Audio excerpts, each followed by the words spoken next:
आज बरेच लोक डीजेवर नाचायला जातील, टेबल शेड गाड्यांवर फिरायला जातील, पण तुम्ही आज या ठिकाणी येऊन निबंध स्पर्धा लिहिताय, तर तुम्ही खरे मावळे आहात. याच्यासाठी सगळ्यांनी टाळ्या वाजवतात.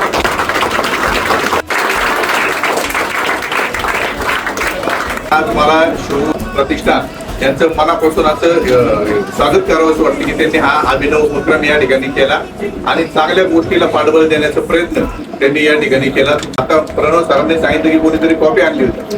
छत्रपती शिवाजी महाराज हे कॉपी करून पूर्ण होणार नाही. छत्रपती शिवाजी महाराज हे